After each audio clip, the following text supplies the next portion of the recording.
आज Doubtnut app download करें। Doubtnut पर अपने सभी गणित, रसायन विज्ञान, भौतिक विज्ञान और जीव विज्ञान के डाउट्स का करो सफाया।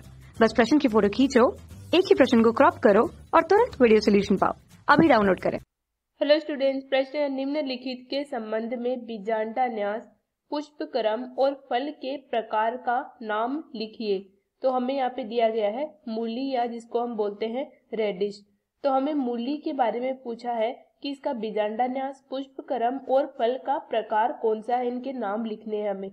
तो सबसे पहले हम बात कर लेते हैं मूली के बारे में। मूली, जिसको इंग्लिश में रेडिश बोलते हैं। तो मूली जो है ये क्रूसीफेरी कुल का पादप है। क्रूसीफेरी, इसको हम ब्रेसिकेसी कुल भी बोलते हैं। और मूली जो है इसका खाने योग्य भाग क्या होता है, इसके बारे में देख लेते हैं। खाने योग्य भाग, कौन से पादप का कौन सा भाग खाने के काम में लेते हैं? तो मुख्यतः इसकी जड़ खाने के काम में आती है। भूमिगत भाग होता है ये, जो हम खाने के काम में लेते हैं। तरकु रूपी प्रकार की इनमें जड़ पाई जाती है। अब हम यहाँ बात कर लेते हैं इनके बीजांडा न्यास के बारे में। तो बीजांडा न्यास या प्लेसेंटेशन जो है ये किस प्रकार का पाया जाता है? बीजांडा न्यास या प्लेसेंटेशन। बीजांडा न्यास क्या होता है? बीजांडा न्यास होता है अंडाशय में, पुष्प में जो अंडाशय होता है उसमें बीजांड के लगे रहने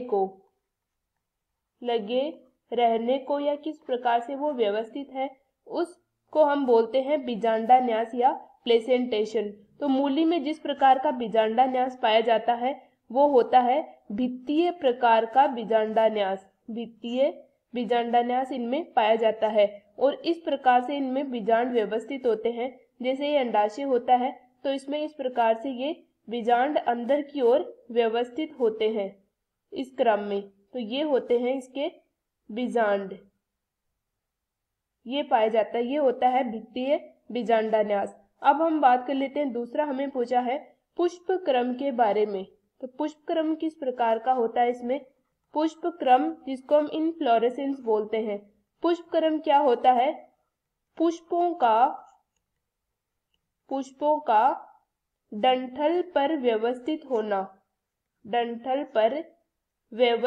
और इस प्रकार से व्यवस्थित होते हैं और देखने में ऐसे लगता है कि ये एक ही पुष्प है। तो इस प्रकार से ये होता है पुष्प क्रम।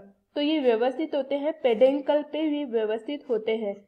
पुष्प क्रम इनमें पाया जाता है मुख्यतः रेसीम प्रकार का पुष्प क्रम, या फिर हम इसे कह सकते हैं असीमाक्षी प्रकार का पुष्प क्रम पाया जाता है। असीमाक्षी प्रकार का, तो इसमें क्रूसीफर असीमाक्षी प्रकार का होता है और इस प्रकार से इनमें पुष्प व्यवस्थित होते हैं। ये पाया जाता है पेडेंकल, जिसमें पेडिसील पे ये पुष्प व्यवस्थित होते हैं इस प्रकार से एकांतरित क्रम में, इस प्रकार से। और इसका शीर्ष भाग होता है, यहाँ पे पुष्प नहीं होते, इसलिए इसको असीमाक्षी प्रकार का पुष्प क्रम बोलते हैं। अब हम बात आती है पुष्प किस प्रकार के होते हैं। तो मूली में पुष्प जो है छोटे होते हैं और उसके साथ साथ सफेद रंग के पुष्प पाए जाते हैं। तीसरा हमें यहाँ पे पूछा गया है फल के बारे में कि फल का प्रकार क्या है। मूली में किस प्रकार का फल पाया जाता है? फल का प्रकार, तो फल जो है ये खाने योग्य भाग होता है और इनमें किस प्रकार का फल पाया जाता है? सिलिकुआ प्रकार का फल होता है मूली में। सिलिकुआ जो है इसकी व्यवस्था इस प्रकार से होती है, 2 कपाटों द्वारा ये खुलता है। 2 कपाटों द्वारा खुलता है, तो इस प्रकार का फल पाया जाता है मूली में। तो हमें जो 3 बातें पूछी थी, बीजांडा न्यास, पुष्प क्रम और फल का प्रकार, तो ये तीनों हमने देखा। आई होप आपको ये पसंद आया होगा और समझ में आया होगा। कक्षा 6 से 12वीं से लेकर नीट, IIT, JEE वो एडवांस के लेवल तक 1 करोड़ से ज्यादा छात्रों का भरोसा। आज ही डाउनलोड करें डाउटनेट ऐप या व्हाट्सएप करें अपने सारे डाउट्स 8400 400 400 पर।